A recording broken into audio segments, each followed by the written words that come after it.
अड़ी presented by doctor ortho Ayurvedic oil and capsules, जोड़ों के दर्द की बेजोड़ दवा। और सबसे पहले तो बगैर वक्त गंवाए आपको ले चलते हैं कन्हैया कुमार इस समय क्या कह रहे हैं कांग्रेस ज्वाइन करने के बाद। पहले वो देखिए, उसके बाद आज का सफर आगे बढ़ाते हैं। श्री कृष्ण सिंह के सपनों का भारत, जगजीवन राम के सपनों का भारत, मौलाना अबुल कलाम आजाद के सपनों का भारत, उस भारत को बचाने की बात मैं कर रहा हूं। और सियासत, मैं बार बार कहता हूं, अगर सियासत सही होगी तो गलत लोग जो सत्ता पे काबिज हैं ना, मुझे भारत के लोगों पे बहुत भरोसा है। अरे हैं हम लोग थोड़ा सा आलसी, लेकिन जब आ गए ना अपने पे, 200 साल अंग्रेजों ने राज किया था, जब से भारत के लोग अपने पे आ गए ना, तो 1942 में भारत छोड़ो आंदोलन का जब नारा महात्मा गांधी ने दिया था, तो अंग्रेजों को भारत छोड़ करके जाना पड़ा था। और उस वक्त जो लोग अंग्रेज से पेंशन ले रहे थे, माफ़ी मांग रहे थे, वो आज एनसीईआरटी की किताब बदल रहे हैं कि अपना नाम भी हम वीरों में लिखवा लें। इसीलिए मैं कह रहा हूं कि उस इतिहास को, उस चिंतन परंपरा को बचाने की जरूरत है। पार्टी अगर उस सिद्धांत पे चलेगी, संविधान के प्रियम्बल को रक्षा करने की कोशिश करेगी, पार्टी भी बचेगी और पार्टी सत्ता में भी आएगी। ऐसा मेरा उम्मीद है, ऐसे मेरी आशा है। Jainendra from ABP, can you please come forward and ask. हाँ, पूछिए जरा। एक सवाल पूछिए। खास तौर से मैं आपको ये इसलिए दिखा देना चाहता था कि कांग्रेस चाहती थी ये सुर्खियां बने, लेकिन सुर्खी बना सिद्धू का इस्तीफा। सियासत की डगर कांग्रेस के लिए बड़ा मुश्किल सफर बनती जा रही है। मोदी लहर में भी पंजाब के गढ़ में परचम लहराने वाली कांग्रेस आज उसी पंजाब में धराशायी सी हो गई है। चन्नी को सीएम बनाने के बाद कांग्रेस खुद को सियासत का शहंशाह समझने लगी थी, लेकिन सिद्धू ने ऐसा सियासी स्ट्राइक किया कि पंजाब की राजनीति ने लगा कि नया रंग ले लिया है। नमस्कार, मैं हूं दिनेश गौतम। हम आज की आड़ी में पूछेंगे कि क्या कांग्रेस डूबती जा रही है, क्योंकि कांग्रेस की नाव पर सवार होते ही कन्हैया कुमार ने कुछ ऐसा कह दिया जिससे कांग्रेसी भी ये समझ नहीं पा रहे हैं कि कन्हैया ने आखिरकार तारीफ की है या गर्त वाली बात की है। हम बात सिद्धू, कैप्टन और पंजाब की जरूर करेंगे, लेकिन दिल्ली से ये अहम खबर देख लीजिए। कांग्रेस में शामिल होते ही कन्हैया का कबूलनामा। कन्हैया ने कांग्रेस को डूबता हुआ जहाज बताया। डूबते जहाज को बचाना होगा तभी कश्तियां बचेंगी, कहा। कन्हैया बोले, सबसे बड़ी पार्टी कांग्रेस डूब रही है, कांग्रेस बचेगी तभी देश बचेगा, कन्हैया कुमार ने कहा। अब इसमें समझ में नहीं आया कि उन्होंने पार्टी की तारीफ की है या पार्टी को डूबता हुआ जहाज बता दिया है। घुटना, कंधा या कमर, चाहे जैसा हो दर्द, डॉक्टर ऑर्थो आपको देता है दर्द से पूरी आजादी, एक भरपूर जिंदगी। ये कोई टेम्परेरी पेन किलर नहीं, आयुर्वेदिक औषधि है। कि इस देश में कुछ लोग, वो सिर्फ लोग नहीं हैं, वो एक सोच है। वो इस देश की सत्ता पे ना सिर्फ काबिज हुए हैं, इस देश की चिंतन परंपरा, संस्कृति, इसका मूल्य, इसका इतिहास, इसका वर्तमान और इसका भविष्य खराब करने की कोशिश कर रहे हैं। मुझे लगता है कि यह देश 47 से पहले वाली स्थिति में चली गई है, जब विपक्ष कमजोर हो जाता है, सत्ता तानाशाही रुख अख्तियार कर लेती है। लेकिन जो पार्टी सबसे बड़ी विपक्षी पार्टी है, उस पार्टी को अगर नहीं बचाया गया, अगर बड़े जहाज को नहीं बचाया गया, छोटी छोटी कश्तियां भी नहीं बचेगी। यह जो ऐतिहासिक जिम्मेवारी है, उस जिम्मेवारी से मैं अपना मुंह नहीं मोड़ सकता हूं।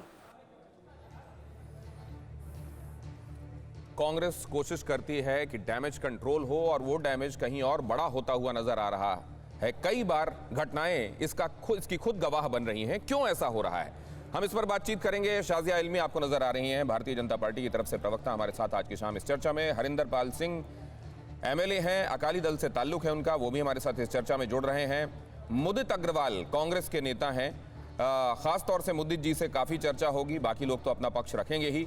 जसकरण बदेशा प्रवक्ता हैं आम आदमी पार्टी के। आम आदमी पार्टी सिद्धू जी के कामों की काफी तारीफ करती है, सिद्धू जी ऐसा कहते आए हैं, और आज ऐसा क्या हुआ कि उनको ये कह दिया गया कि वो दलित विरोधी मानसिकता रखते हैं, उनसे हम समझेंगे। अकुश श्रीवास्तव सीनियर जर्नलिस्ट हैं, आपको बता सकते हैं कि जो घटनाक्रम है ये आज इस मोड़ पर क्यों पहुंचे हैं, और आज अगर यहां पहुंचे हैं तो ये मोड़ आने वाले दिनों में अनफोल्ड कैसे होने वाला है, उनके पास हम चलेंगे। लेकिन सबसे पहले आज के पूरे दिन पर शाजिया इल्मी, आपकी टिप्पणी से जल्दी से शुरुआत करना चाहता हूं। एक 30 सेकंड की टिप्पणी आपकी। देखिए, कुछ खास भारतीय जनता पार्टी को नहीं कहना है। हम देख रहे हैं जैसे कि पूरा देश देख रहा है क्या कुछ हो रहा है पंजाब में।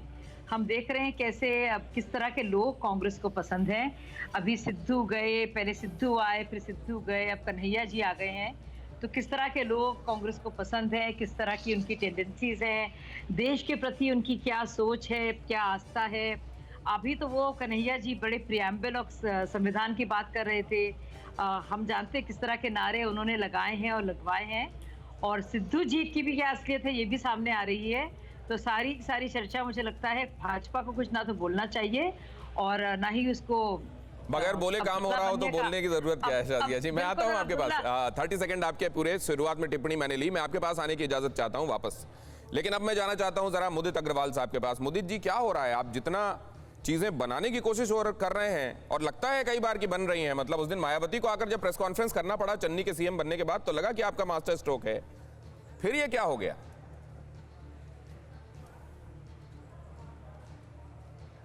देखिए, जहां पंजाब की बात करते हैं अरविंदर सिंह जी ने नहीं, पहले तो मैं कन्हैया कुमार की बात कर रहा हूं। कभी ना कभी पहले तो मैं कन्हैया कुमार की बात इसलिए कर रहा हूं कि ये क्या कह गए हैं, वो डूबता हुआ जहाज बता रहे हैं। कुमार जी की बात कर रहे हैं, ये भी आपका मास्टर स्ट्रोक था, कम से कम इनको ध्यान रखना। कन्हैया कुमार जी ने क्या कहा वो आप कन्हैया कुमार जी से पूछिए। ठीक है, सुन लीजिए ना, आप थोड़ा शालीनता रखिए और सुन लीजिए तो मैं सारी बातों का आपका जवाब दूंगा। हाँ, बताइए। ठीक है, कन्हैया जी ने क्या कहा मैंने नहीं सुना। मैंने अभी थोड़ी एक लाइन अभी आपकी सुनी है जहां उन्होंने कभी ये नहीं कहा कि डूबता हुआ जहाज है। उन्होंने ये ज़रूर बोला कि कांग्रेस थोड़ी कमज़ोर पड़ी है। और देखिए, जहाँ तक मेरा आंकलन की बात है, ऑपोजिशन अपना रोल सही निभा रही है। देश में जो एक इंस्टीट्यूशन अपना रोल बिल्कुल सही नहीं निभा रही इस समय, वो है देश की प्रेस। देखिए, प्रेस का काम होता है देश के प्रति वफादार रहे, लेकिन आजकल हो क्या गया है, सारी प्रेस पीएम और बीजेपी के पिछलग्गू बन गई है। जो मोदी जी का सुबह से इंस्ट्रक्शन आता है प्रेस उसको फॉलो करते हैं। तो कहीं ना कहीं प्रेस को आज अपनी जिम्मेदारी देश के, इसलिए मैं आपको गैर शालीन लग रहा था। लॉयल्टी है वो देश के प्रति रखें, किसी प्रधानमंत्री या किसी सरकार। मैंने आपसे सवाल पूछा, कन्हैया कुमार ने जो कहा, नहीं मैं आपने मुझको शालीनता के लिए कहा, मैंने क्या गैर शालीन किया था ये भी जानना चाहता हूं। एक सेकंड मुदित जी, इस तरीके से मीडिया पर ठीकरा फोड़ देने से काम नहीं चलेगा। सर, मैं समझता हूं कि आप नाराज होंगे, खींचे हुए होंगे, लेकिन ये खींच मुझ पर या मीडिया पर उतारने से क्या चलेगा सर? इससे हासिल क्या होगा? ये आप जब तक आप इस बात को जज्ब करें मुदित जी, और ये भी फैसला करें कि मैंने क्या गैर शालीन आपसे पूछा है। मैं आपके पास दोबारा आता हूं, लेकिन उससे पहले जरा जाना चाहता हूं हमारे साथ जुड़े हुए हरिंदर पाल सिंह जी से।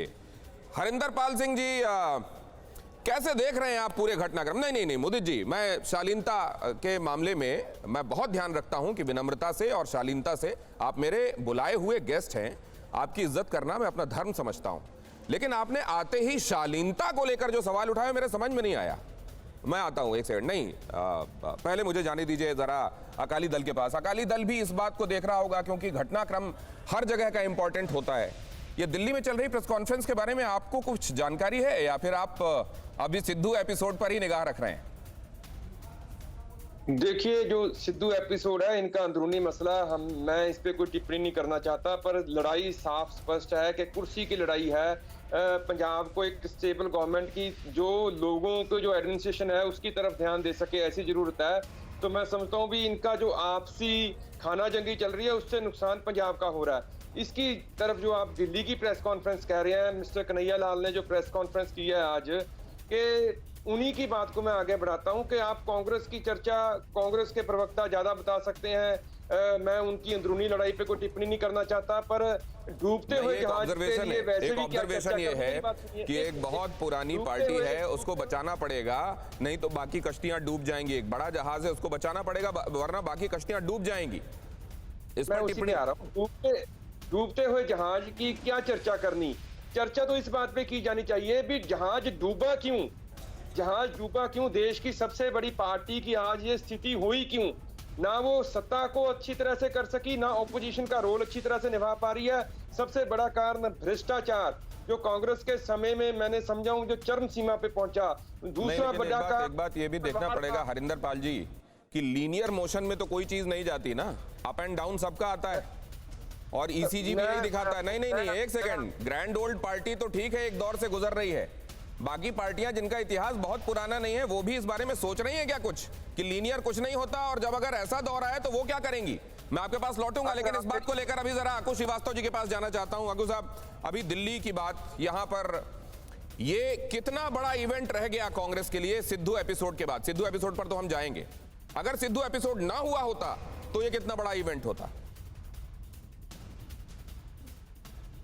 अकु जी, आप पहले अनम्यूट कीजिए। दोस्त ने हमें फोन किया, जी, कहने जैसे ही सिद्धू की प्रेस कॉन्फ्रेंस को लगता है, इसको कांग्रेस की प्रेस कॉन्फ्रेंस को खत्म करने के लिए अमरिंदर को भाजपा ने दिल्ली भेजा था ताकि अमित शाह से मिलें और लोगों से मिलें, तो उसके बाद जो है अमरिंदर की प्रेस कॉन्फ्रेंस ज्यादा बड़ी हो जाती है, इनकी कम हो जाती है। लेकिन यहाँ अमरिंदर भी किनारे हो गए, ये इनकी प्रेस कॉन्फ्रेंस का कौन क्या होगा ये अल्लाह मियां जाने। लेकिन जिस तरीके से सिद्धू ने विस्फोट किया उससे तो सब कुछ मटियामेट एक तरीके से हो गया। मटियामेट इन द सेंस जो वो चाहते थे कांग्रेस वो नहीं। असल में एक चीज समझनी होगी सिद्धू के बारे में, सिद्धू का कभी भी एक स्ट्रक्चर्ड जो वो व्यक्तित्व रहा वो नहीं रहा है। वो वही सिद्धू है जो चार एक ही फ्रेज को, चाहे वो सोनिया गांधी को, चाहे अटल बिहारी वाजपेयी को, मोदी को और तो और गुरु नानक देव तक को वो समर्पित कर देते हैं। तो ये तो कंसिस्टेंसी हुई, ये तो कंसिस्टेंसी हुई किसी एक पर्सोना की। ये अगर हाफ कंसिस्टेंसी मजाक में कह रहे तो अच्छी बात है, लेकिन जो आदमी गुरु नानक देव और बाकी नेताओं को एक साथ कर ले और फिर वो बयानबाजी दे और न जाने क्या क्या कहे, वो अद्भुत है वो आदमी। उसी तरीके से कन्हैया ने भी वो जो चाहते थे कि कांग्रेस बहुत बड़ी बड़ी बातें होंगी, जिग्नेश मेवानी ने कह दिया मैं तकनीकी कारण से नहीं होऊंगा, कन्हैया कुमार कह रहे हैं कि डूबता जहाज है, तो चाह करके भी उन्होंने ऐसा कह दिया कि वो डूबता जहाज तो कर दिया ना। कल एक बात या एक सवाल ये जरूर उठेगा और अभी वो ट्वीट का दौर शुरू हो गया है डूबता जहाज को लेकर के, क्या कह रहा आप डूबते जहाज में आए क्यों हैं। तो ये मतलब मुझे लगता है कि अभी दौर खराब चल रहा है, जैसा कि अभी आपने कहा था। तो दौर खराब में अगर ऐसा कुछ काम, बड़ा काम करने की कोशिश भी करते हैं तो गड़बड़ हो जाती है। लेकिन कांग्रेस इससे कोई बहुत बड़ा लाभ ले पाएगी मूल रूप से मुझे अभी फिलहाल नहीं लगता है कि ऐसी कोई स्थिति है, क्योंकि आप खुद सोचिए कन्हैया कुमार 4 लाख से ज्यादा वोट से हारे हैं, वो भी उस गिरिराज किशोर सिंह से जो पहले उस सीट से लड़ना नहीं चाहते थे। तो अगर वो 4 लाख वोट से हारे हैं तो अपने यहाँ हारे हैं, तो बाकी जगह क्या कर पाएंगे? इस सीपीआई, क्या सीपीआई वाले उनको वोट देंगे या कांग्रेस वाले ही सिर्फ करेंगे? और कांग्रेस की खुद की औकात क्या रह गई है वहाँ बिहार में अभी? तो वो बहुत समझना, आप सिर्फ एक चेहरे के तौर पर भीड़ जुटाऊ चढ़े तौर पर नहीं, लेकिन सर सर ये भी कि क्या उनके साथ ये 4 लाख से ज्यादा अंतर से हारने का टैग ता जिंदगी चलेगा, या उनके उनके उनके जीवन में, राजनीतिक जीवन में कभी कोई सफलता का यू टर्न उसके बाद नहीं आता दिखाई देता क्या? ये भी एक बड़ा सवाल है। घुटना, कंधा या कमर, चाहे जैसा हो दर्द, डॉक्टर ऑर्थो आपको देता है दर्द से पूरी आजादी, एक भरपूर जिंदगी। ये कोई टेम्परेरी पेन किलर नहीं, आयुर्वेदिक औषधि है। या यहीं से दिन बहुरेंगे कांग्रेस के और कन्हैया कुमार के भी, ये भी आपसे समझूंगा, लेकिन ये अहम खबर बताने के बाद नवजोत सिद्धू के इस्तीफे पर बड़ा अपडेट। पंजाब के सीएम चरणजीत चन्नी से नाराज थे सिद्धू, पंजाब में सरकारी नियुक्तियों से भी नाराज थे वो। एडवोकेट जनरल, डीजीपी समेत कई नियुक्तियों से नाखुश थे। चन्नी ने कई कार्यक्रमों में भी सिद्धू की अनदेखी करनी शुरू कर दी थी।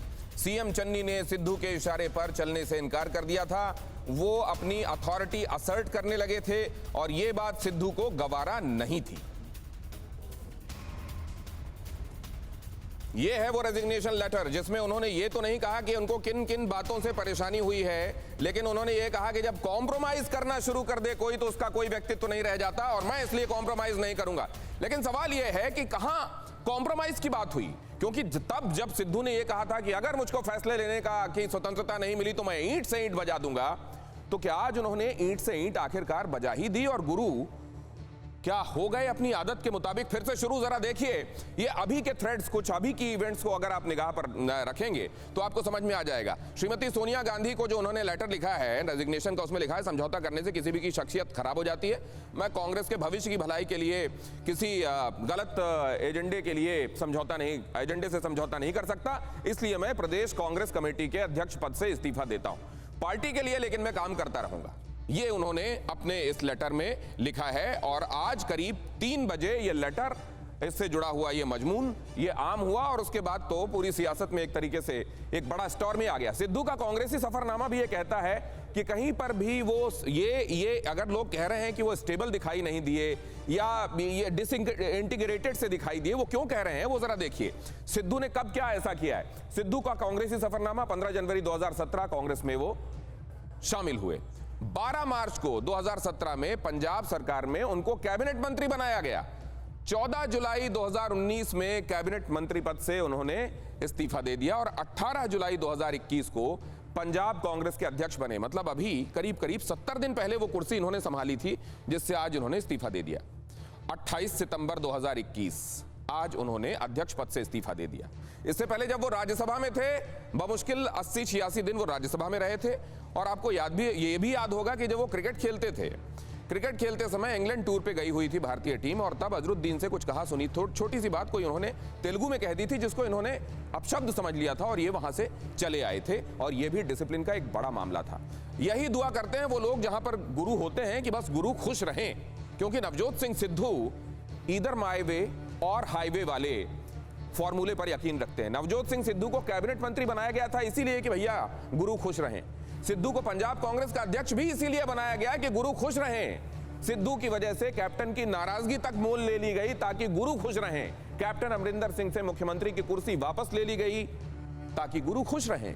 चरणजीत चन्नी के नाम पर सिद्धू से मुहर लगवाई गई इसीलिए कि गुरु खुश रहे आए। सिद्धू के नेतृत्व में विधानसभा चुनाव का ऐलान किया गया।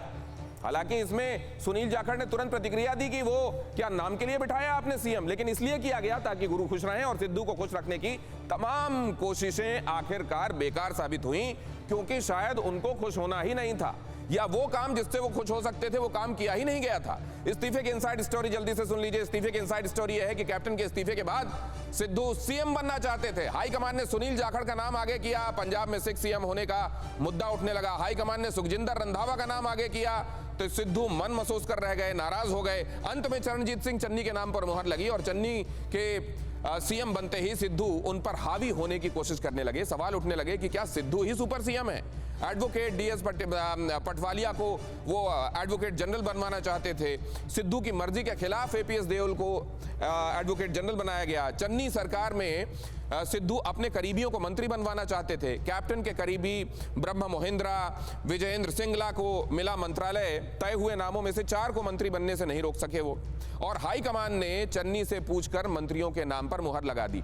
सिद्धू की बताई हुई लिस्ट को हाईकमान ने फाइनल नहीं किया और सिद्धार्थ चट्टोपाध्याय को डीजीपी बनाना चाहते थे वो, और सिद्धू बनाना चाहते थे। और चन्नी ने इकबालप्रीत सिंह सहोता को डीजीपी का चार्ज दे दिया। सिद्धू चाहते थे कि गृह विभाग चन्नी के पास ही रहे और मुख्यमंत्री चन्नी ने रंधावा को गृह मंत्री का पद दे दिया और सिद्धू का सब्र इस पर टूट गया। आज दोपहर होते होते उन्होंने इस्तीफा दे दिया और उन्होंने कहा कि अब इससे ज्यादा समझौता नहीं, समझौता फैसला लेने की आजादी नहीं मिली तो ईंट से ईंट बजा दूंगा। और फैसला वो तब भी लेना चाह रहे थे जब सीएम कोई और था, और आखिरकार इन्होंने इसको कॉम्प्रोमाइज का नाम दिया और कहा अब और बर्दाश्त नहीं। क्या इसमें एक इंडिविजुअल के डिसीजन का, एक इंडिविजुअल के अपने फैसलों का भी रिस्पेक्ट किया जाना चाहिए अदर देन पॉलिटिक्स? जरा ये भी मैं समझना चाहता हूं शाजिया इल्मी जी। जी, और मैं एक और बात यहाँ पे ऐड करना चाहती हूँ। उन्होंने चरित्र का शब्द का इस्तेमाल किया है और उनका अपना चरित्र का जो मुजाहरा है वो आप देख ही रहे हैं कि जो जिस तरह से वो उनका ईगो है और जिस तरह के उनके हर बात में जो उनकी नाराजगी है। लेकिन अब आते हैं कन्हैया कुमार और उनके चरित्र पर। क्या आप जानते हैं इस बात को कि सीपीआई ऑफिस से जो निकले हैं वो, क्योंकि अब तक सीपीआई में थे, वहाँ के कार्यालय से वो एसी तक उखाड़ के लेके गए हैं अपने साथ, और इस बात की पुष्टि सीपीआई कार्यालय ने की है। तो ये है कैरेक्टर कन्हैया जी का, जो बड़ी बड़ी बातें करते हैं और जो उमर खालिद के साथ बाकायदा देश के खिलाफ नारे लगाते हैं, वहाँ संविधान की बात कर रहे हैं। तो ये अपने आप में कांग्रेस पार्टी को किस चरित्र के लोग पसंद हैं, वो अपने आप में ये कांग्रेस पार्टी का चरित्र दिखाता है और आईना दिखाता है पूरे कांग्रेस पार्टी को। और लोग समझ रहे हैं कि ये क्या हो रहा है इस पार्टी में, और सही कह रहे हैं। शायद कन्हैया जैसे लोग ही मसीहा बनकर उनकी मदद करने आएंगे तो आप सोच सकते हैं पार्टी का कितना बुरा हाल होगा। Resigned, I can not compromise with the welfare of state of Punjab. मैं एक बात ये आपसे ये समझना चाहता हूं कि क्या ये भी मुमकिन है कि वाकई वो कहीं पॉलिटिकली शायद राइट ना रहे हों, लेकिन उन्होंने स्पाइन दिखाई हो, और ये स्पाइन कई बार पॉलिटिक्स में रास नहीं आती? इस पर जल्दी से कमेंट चाहता हूं आप। नहीं, बिल्कुल नहीं। क्या मतलब मुझे समझ में नहीं आ रहा है कि ये क्या स्पाइन हुआ जब आप सिर्फ अपने लिए बोल रहे हैं और आपको सबसे नाराजगी है, मुझे मालूम नहीं। लेकिन मैं कांग्रेस पार्टी की पूरी पार्टी की रीढ़ की हड्डी की बात कर रही हूँ कि किस लोगों को वो अकोमोडेट कर रही है, उसका खुद का चरित्र क्या है। जो सिद्धू के पीछे कैप्टन को हटा देती है, फिर सिद्धू खुद नाराज हो चले आते हैं, फिर कन्हैया आते हैं जो एसी तक चोरी करके चले जाते हैं सीपीआई के कार्यालय में। ये आपस में देखिए, ये कांग्रेस और लेफ्ट का जो कॉम्बिनेशन है, दोस्तों में देखिए, दोस्ती यारी में क्या कुछ हो रहा है। आप देखिए, ये अपनों के साथ जो कर रहे हैं उसका हाल देखिए आप। तो ये बहुत कुछ बता रहा है कि किस तरह के लोग हैं और किस तरह के लोग पसंद हैं।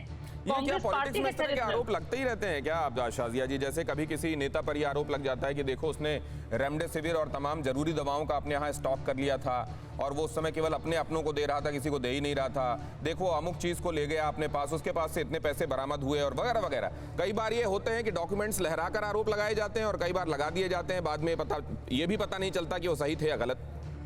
नहीं, ये तो बात सीपीआई कार्यालय ने कही है, तो ये तो मैं कोट कर रही हूँ क्योंकि ये खबर आई है तो उनकी पुष्टि की गई है उनकी तरफ से कि क्योंकि उन्होंने वहां से रिजाइन करके वो कांग्रेस पार्टी में आए हैं। लेकिन खुद वो कह रहे हैं कि कांग्रेस पार्टी एक डूबता हुआ जहाज है। तो सोचिए, डूबते हुए जहाज को ये तिनके कन्हैया का सहारा, खुश हो सकते हैं कितनी बुरी हालत होगी उस जहाज की। इंपॉर्टेंट बात कही है मोदी जी से, इस पर मैं टिप्पणी जरूर चाहता हूँ। ये जो टिप्पणी की गई मोदी जी, इस पर आप रिएक्शन देना चाहेंगे? कन्हैया का सहारा और उधर सिद्धू ने मारा। देखिए सबसे पहले दोनों चीज़ों पे बात कर लेते हैं। शाजिया जी अभी कन्हैया जी के कैरेक्टर के बारे में बात कर रही थी, उसमें क्या सच है झूठ है तो शाजिया जी जाने, लेकिन वो अमित शाह जी का कैरेक्टर भूल गई जिनको कोर्ट ने तड़ी पार किया था गुजरात से। वो तो कोर्ट का था, भैया इनको निकालो गुजरात से। ये अमित शाह जी का कैरेक्टर है। इसके बारे में शाजिया जी कुछ कहना चाहेंगी? मोदी जी का कैरेक्टर देख लेते हैं, उनको औरतों के बारे में तमीज़ नहीं है बात करने की। शशि थरूर जी की जो वाइफ थी उसके लिए मोदी जी ने कहा था 50 करोड़ की गर्लफ्रेंड। तो इसके लिए शाजिया जी को ऐसे लोगों के कैरेक्टर के बारे में जो तड़ी पार हो, जो औरतों के बारे में भद्दा बोलता हो, उसके लिए शाजिया जी को क्या कहना है? देखिए, जहां तक सिद्धू जी की बात है, मैं दोबारा से बता रहा हूं, वहां पे चीफ ये बड़ी बातें कही हैं आपने। शाजिया जी से जवाब ले लेते हैं, आपके पास वापस आता हूं। शाजिया जी, सबसे पहले तो मैं बता दूं कि वो पूरी तरह से बरी हो गए और खुद सोनिया गांधी जी हो या चिदम्बरम जी हो, वो बेल पर है। इनकी जो है बेल एक्सप्रेस चल रही है और सारे के सारे नेता उस पर हैं। इनका जो भ्रष्टाचार था पूरी दुनिया जानती है, त्राही मच गई थी पूरे देश में, जिस तरह से उन्होंने देश को लूटा है, खसूटा है। तो आप तो बोलिए नहीं, आपकी पता नहीं मजाल कैसे है कि आप इस तरह से एक पुराने केस की याद दिला रहे हैं जिसमें वो उस मामले में वो बरी भी पूरी तरह से हो चुके हैं। यहाँ पे एक बात ये है कि क्या ये मैटर ऑफ सूटेबल परसेप्शन का है? मोदी जी को जो सूट कर रहा है वो वैसे देख रहे हैं, आपको सिद्धू जैसे सूट कर रहे हैं, कन्हैया जैसे सूट कर रहे हैं, आप वैसे देख रही हैं, या वाकई कोई ऑब्जेक्टिविटी है? ये जरा मैं समझना चाहता हूं। अकुश श्रीवास्तव जी, आपके पास। नहीं, देखिए, ये राजनीतिक रूप से ये हर एक के पास में एक अपना राजनीतिक रिकॉर्ड प्लेयर होता है, जहां आप पूछेंगे कुछ और आधे सेकंड सेंटेंस के बाद वो पुराना वाला रिकॉर्ड निकाला जाने लगेगा और उस पर बातचीत की जाने लगेगी। घुटना, कंधा या कमर, चाहे जैसा हो दर्द, डॉक्टर ऑर्थो आपको देता है दर्द से पूरी आजादी, एक भरपूर जिंदगी। ये कोई टेम्परेरी पेन किलर नहीं, आयुर्वेदिक औषधि है। तो उस पे राजनीतिक दलों में अब ये बड़ी दुर्भाग्यपूर्ण स्थिति होती है, जो सवाल सीधा होता है उसका जवाब ना दे करके वो हर बार के सवाल में वो अपने, जैसे बीजेपी जो है वो कांग्रेस के भ्रष्टाचार और 60 साल और 70 साल की बात करेगी, कांग्रेस जो है वो अभी के बारे में अमित शाह का पुराना रिकॉर्ड निकालने की कोशिश करेगी। वो चाहे अब ये जो अकुश श्रीवास्तव जी कह रहे हैं, इसको हमारे दर्शक ध्यान से देखें। मैंने सवाल ये पूछा था शाजिया इल्मी के कहने पर कि डूबते जहाज को कन्हैया का सहारा, और ये जब मोदी जी से पूछा गया तो उन्होंने कहां बात को ले जाकर छोड़ना ठीक समझा, और जब उस पर मैंने शाजिया जी से पूछा तो आपने देखा कि वो बात ही डिरेल होने लगी। और अगर आप सब्जेक्ट मैटर को वापस पटरी पर लाना चाहते हैं तो आपको कोशिश करनी पड़ती है। फिर इसी कोशिश के तहत जसकरण बदेशा जी के पास जाना चाहता हूं। जसकरण जी, सिद्धू की तारीफ करते रहे आप लोग, तो ये तो ट्वीट करके भी उन्होंने कहा था।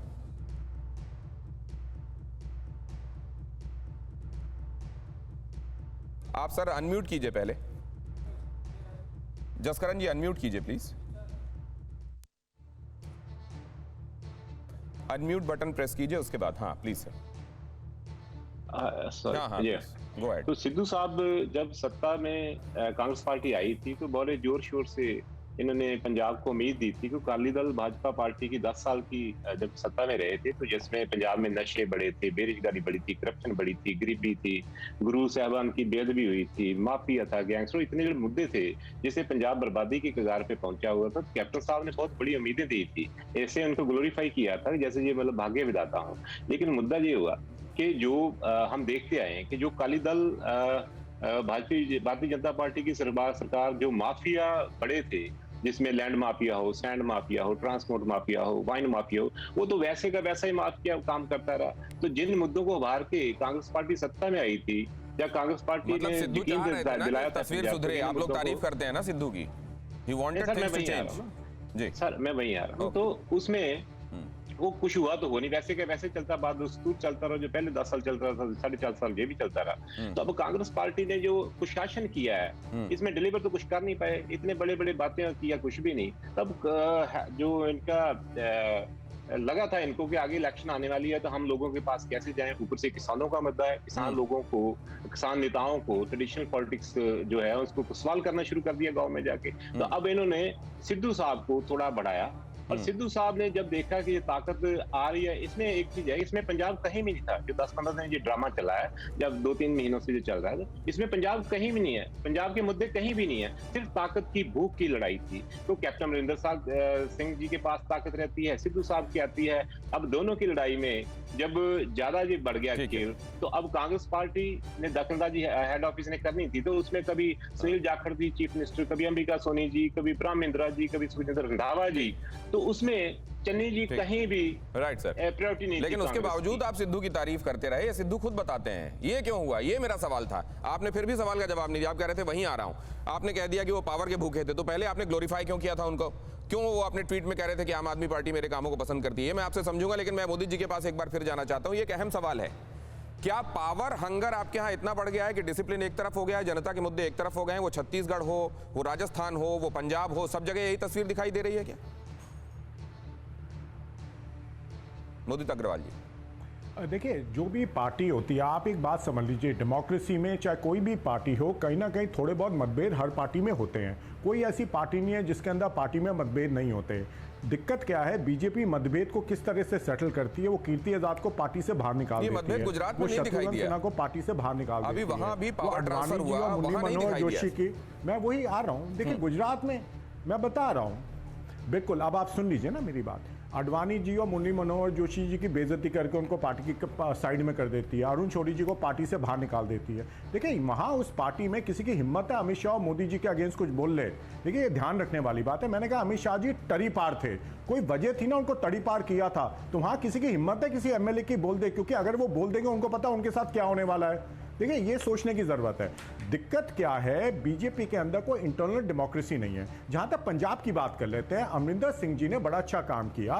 उसके बाद कांग्रेस ने ये सोचा, कांग्रेस हाईकमान और एमएलए ने इसे सोचा, हमें एक नए चेहरे की जरूरत है। उन चेहरे को चन्नी जी का चेहरा आगे किया, जो एक सिख भी हैं और दलित भी हैं। वो कांग्रेस की चॉइस थी चीफ मिनिस्टर की। और जो इलेक्शन है उनके काम पे अमरिंदर सिंह जी और जो चन्नी जी काम करेंगे उसके ऊपर लड़ा जाएगा। तो उसमें दिक्कत क्या है? देखिए पीसीसी प्रेसिडेंट का अलग रोल होता है, चीफ मिनिस्टर का अलग रोल होता है। दोनों के रोल में जमीन आसमान का फर्क है। पीसीसी प्रेसिडेंट का रोल ये होता है जो आपकी ऑर्गेनाइजेशन है उस पर ध्यान दे और ऑर्गेनाइजेशन को सुदृढ़ करे और आगे बढ़ाए, जिससे कि इलेक्शन में जो वर्कर है उनका मोरल बूस्ट अप हो। अच्छा सर, मैं एक बात आपसे जानना चाहता हूं मोदी जी, मैं आगे बढ़ूंगा उसके बाद। कैप्टन को ये क्यों नहीं लगा कि बड़ी इज्जत देकर आप लोगों ने, आला कमान ने उनको बहुत इज्जत दी और बड़े आराम से और उनको उनका एहतराम करते हुए उनको कुर्सी से अलग होने के लिए कहा? ये उनके जैसे स्टेचर के लीडर के साथ ठीक बर्ताव था क्या जो किया गया? देखिए इसमें तो आदमी का अपना अपना, जो रूपानी जी को हटाया क्या उनके साथ ठीक बर्ताव था? देखिए कहीं ना कहीं चेंज इनएविटेबल हो जाता है। जब वो चेंज करते हैं तो कहीं ना कहीं जिसको चेंज किया जाता है उसको वो पसंद नहीं आता। ये भी एक सच्चाई है। देखिए इसके अंदर बहुत सारे मनोवैज्ञानिक, सुन लीजिए ना। देखिए दिक्कत क्या है, रूपानी जी की हिम्मत है, पता नहीं उनको कल उठा दे कोई, क्या पता क्या हो जाए। भैया देश में आजकल कुछ भी हो सकता है। देखिए प्रेस की हिम्मत है, मोदी जी से सवाल पूछ लें, उनको पता पूछेंगे कल उनका चैनल बंद हो जाएगा। तो ये भी तो सोचने की बात है ना, किस आदमी के मन में क्या डर है। ये भी सोचने की बात है। कांग्रेस एक लोकतांत्रिक पार्टी है, कोई आदमी कुछ भी बोल दे, क्योंकि सबको पता होता है कोई द्वेष के द्वारा काम नहीं करेगा और कोई पर्सनल रिवेंज नहीं निकालेगा। बीजेपी में बहुत सब डरते हैं, आप बीजेपी वालों से बात कीजिए ना प्राइवेट में, सबको डर लगता है भाई यहाँ तो कुछ भी हो सकता है। प्रेस वाले कितने डरते हैं, प्रेस वाले की हिम्मत है मोदी जी से कोई सवाल पूछ ले, कौन से चैनल की हिम्मत है मोदी जी से सवाल पूछ ले? आज किसके प्रवक्ता बनेंगे? कौन से एंकर की हिम्मत है उनसे सवाल बीजेपी का प्रवक्ता आज बनना भी गवारा सवाल किया राहुल है। गांधी से पूछे जाते हैं। हाँ बिल्कुल, आप देखिए, मेरे आज प्रवक्ता भी- बनने की कोशिश में हैं। आपको सबके डर का देखिए, पता है, आज भी अंतर्यामी है। सवाल राहुल गांधी से पूछे और पता जाते नहीं हैं। कौन से प्राइवेट में आज भी आपसे बात सवाल- होती है? सुनिए तो सही। नहीं नहीं सुनिए तो सही। नहीं, आज नहीं भी- सुनिए तो अब मुझे जाने दीजिए देखिए, शाजिया जी। आप एजेंडा सेट करने लगे। शाजिया जी, एक बात मैं आपसे लेकिन इल्तिजा के साथ कह रहा हूं कि जब आप बोलती हैं बाकी सब सुनते हैं, कोई नहीं बोलता बीच में, तो जब दूसरे बोल रहे होते हैं मुझे बहुत बुरा लगता है कि मैं आपका ऑडियो नहीं उठा पाता, लेकिन यही इस डिबेट का रूल है मैम। तो मैं अब आपसे ये जानना चाहता हूं कि क्या यहाँ ये जो डेमोक्रेसी का अभाव भारतीय जनता पार्टी में ये एहसास देता है कि सब कुछ ठीक ठाक है, बड़ा स्मूथ ट्रांजिशन ऑफ पावर है, because nobody dares to speak? देखिए, सबसे पहले तो मैं कहूंगी क्योंकि बार बार इन्होंने तड़ी पार वो केस की बात की, तब मैंने इनको बताया और तब मैंने टॉपिक से हटकर बताया कि खुद सोनिया गांधी बेल पर हैं और खुद चिदम्बरम जी भी बेल पर हैं, पूरी की पूरी पार्टी। मैं भी शुरू कर सकती हूँ, सारे किस्से बयान कर सकती हूँ, सुरेश कलमाडी से लेकर सारे के सारे क्या कैप्टन और सिद्धू के बीच में, क्या छत्तीसगढ़ में, क्या राजस्थान में ये डेमोक्रेटिक पार्टी के हवाले से ये अंतर्द्वंद देखने को मिल रहा है? It is indication of democracy being there? नहीं, बिल्कुल नहीं। और इसीलिए हम देख रहे हैं कि एक शहजादे साहब जो हैं अपनी मर्जी के मुताबिक कुछ चला रहे हैं और इस तरह से एक शाही परिवार है जो पूरी तरह से काबिज है, जो उल जलूल फैसले ले रहा है और इसी चक्कर में ये सब हो रहा है जो आप देख रहे हैं घटनाक्रम। और इसीलिए उनके पार्टी में नए नए आए हुए कन्हैया कुमार अपने को मसीहा समझ रहे हैं और उन्हीं की पार्टी को डूबता जहाज कह रहे हैं। तो यही सारी वजूहात हैं जिसकी वजह से, और ये शहजादे साहब ही हैं जिनके सामने किसी के कुछ कहने की हिम्मत नहीं होती, जो पार्टी को ले डूब रहे हैं। में ये कयास भी लग रहे हैं शाजिया इल्मी जी कि कैप्टन को अकोमोडेट करेगी भारतीय जनता पार्टी और बहुत मुमकिन है कि उनको खेती का मंत्रालय भी दे दिया जाए। ये अटकलें इनमें कितना दम है मैं आपसे ये समझूंगा, लेकिन जरा मैं पहले अकाली दल के पास जाना चाहता हूं। हरिंदर पाल सिंह जी, ये जो सब चल रहा है, आप इससे अपनी पार्टी को एकदम अलूफ पाते हैं या आप समझते हैं ये इकोसिस्टम में ही घट रहा है और इससे आपके डायनेमिक्स भी प्रभावित होते हैं? देखिए, हम तो ये कहेंगे भी कांग्रेस भी, मैंने पहले ही कहा था भी कांग्रेस में पहले लड़ाई कैप्टन और सिद्धू की थी, अब चन्नी जी आ गए, वो 3 कॉर्नर हो गई है, वो सामने आ चुकी है। और अरे रजिया सुल्ताना जी ने इस्तीफा दे दिया है, सुनिए जरा। के लिए लड़ रहे हैं। अब समझ लीजिए रजिया सुल्ताना कौन है। रजिया सुल्ताना वो हैं जो सिद्धू के सहायक की पत्नी हैं, सिद्धू के जो सहायक हैं उनकी पत्नी है ये। इनके लिए सिद्धू ने कहा था और इनको कैबिनेट में जगह मिल गई थी, लेकिन अब क्योंकि सिद्धू ने इस्तीफा दे दिया है तो जाहिर है उनके साथ सॉलिडेरिटी दिखाते हुए रजिया सुल्ताना को भी ये करना था, ये इनएविटेबल था और ये हुआ। लेकिन इस पर अब मैं जरा आगे राय लेने के लिए जाना चाहता हूं। तो आप ये कह रहे थे बदेश साहब कि हालात यहां खराब थे, कुछ भी कहा हुआ किया नहीं कांग्रेस ने और केवल एक पावर स्ट्रगल चलता रहा, यहां तक कि सिद्धू भी भला नहीं करना चाहते थे। तो सवाल यह है कि आपने उनको ग्लोरीफाई क्यों किया जैसा वो दावा करते हैं? सर, हमने उनको ग्लोरीफाई नहीं किया। ये सिद्धू साहब मानते हैं कि हम आम आदमी पार्टी के काम अच्छे हैं, वो जगह जगह वक्त अलग अलग प्लेटफॉर्म पे हमारी ये तारीफ करते हैं। हमारी तारीफ तो सारे देश में कर रहे हैं। हम न्यू पॉलिटिक्स जैसे हम राजनीति बदलने के लिए आए हैं, तो जैसे ये 2-3 चीजें देखिए इंटरेस्टिंग है। कन्हैया कुमार जी थे, सिद्धू साहब से बातें बड़ी बड़ी और एंड ऑफ डे जाके कुछ भी ना। अब वो कन्हैया कुमार जी जिस पार्टी की सबसे ज्यादा आलोचना कर रहे थे, ये new economic policy and this that all that, और सब उन्हीं में शामिल हो गए जाके। तो ऐसे जो नेता हैं, हम ये है कि अगर आपके मन में कुछ करने की वो हो तो आप करते हो, नहीं तो बातें रह। सिद्धू साहब बिजली के मंत्री थे, पंजाब सबसे देश में सबसे महंगी बिजली ले रहे थे, क्या किया बिजली के मुद्दे पे? एक बात बताइए आप बदेश साहब कि अगर वो आम आदमी पार्टी में आने का मन बनाते हैं तो आपके दरवाजे खुले हैं कि बंद? सर, हमारे लिए तो हर वो व्यक्ति जो पंजाब को बचाना चाहता है, नहीं सिद्धू दरवाजे खुले रहेंगे। वो व्यक्ति नहीं, सिद्धू जी अगर आना चाहते हैं आम आदमी पार्टी अकोमोडेट करेगी, उनको नहीं करेगी? सर देखिए, मेरे तो फिर वही राय है ना कि जो भी इंसान पंजाब के लिए दिल में दर्द रखता है, अगर उनके दिल में दर्द है कि जैसे जब तक उनको कांग्रेस में उनका जो बीजेपी रहा है रोल रहा का है, उनका तो वो ट्रैक ताकत रिकॉर्ड, के लिए कांग्रेस लड़ते का रहे। ट्रैक रिकॉर्ड देखने के बाद आप गरम आलू समझते हैं जिसको हाथ में पकड़ना मुश्किल होता है, उस तरह का कुछ सिचुएशन आपको समझ में आ रही है, या आपको लगता है नहीं will be able to handle और हमारे लिए असेट साबित होंगे इन केस? मैं इस सिनेरियो में पूछ रहा हूं आपसे।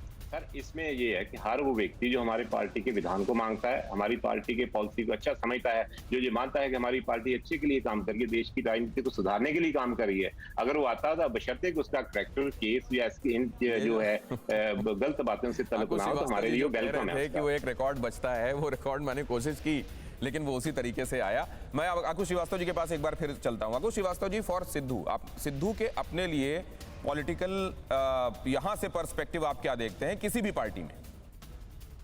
देखिए, जहां तक सिद्धू का सवाल है तो सिद्धू के लिए लगभग आपके दरवाजे बंद हैं, और अगर वो कांग्रेस से निकलते हैं तो उनके पास कोई बहुत बड़ा कोई हिसाब किताब नहीं बनता है, सिर्फ इसके कि वो अपनी कोई पार्टी बनाए, क्योंकि और कहीं उनका कोई गुजारा है नहीं। बीजेपी उन्हें लेगी नहीं। आपने भी सुबह आज स्पष्ट कर दिया कि सिद्धू के बयानों से साफ लगता है कि वो SC/ST के मुख्यमंत्री को रखना नहीं चाहते हैं, तो इससे वो स्पष्ट हो गया।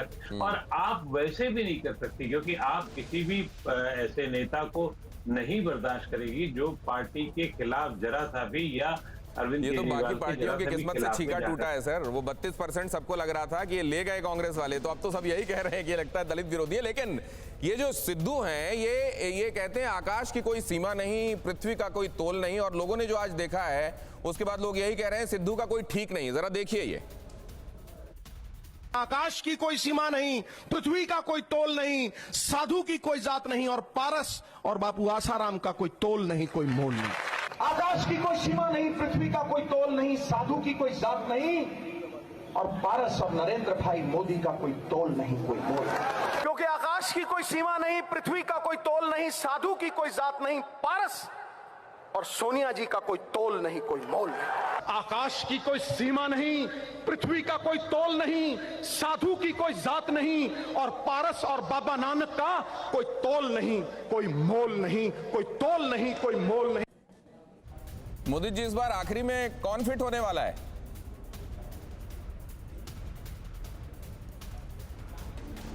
देखिए, मुझे नहीं पता आप क्या सवाल पूछना चाह रहे हैं, लेकिन जैसे मैंने पहले आपको कहा था, हमारे यहाँ पंजाब में अरविंदर सिंह के बाद चन्नी जी को चीफ मिनिस्टर बनाया है, जो एक सिख हैं और एक दलित हैं।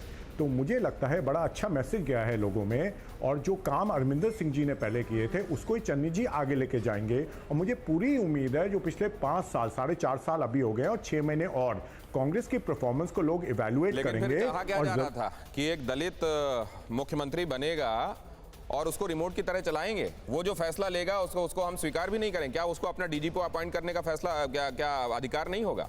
क्या एडवोकेट जनरल के संदर्भ में वो फैसला नहीं ले सकता? और उसमें कोई नाराज होकर क्यों देगा कि उसके कैबिनेट में कौन होना चाहिए, कोई नहीं? विशेषाधिकार तो मुख्यमंत्री का है ना। बहुत धन्यवाद करूंगा आप सभी का मेरे साथ चर्चा में शामिल होने के लिए। तो इसमें बहुत सारे पेच हैं, सीधा रास्ता नहीं है, लेकिन एक सीधा रास्ता जरूर है, वो जो आपने देखा। आकाश की कोई सीमा नहीं, पृथ्वी का कोई तोल नहीं, साधु की कोई जात नहीं, और पता नहीं इस बार नीचे कौन फिट होने वाला है। पारस का और अमुक का कोई तोल नहीं, कोई मोल नहीं। अड़ी में इतना ही।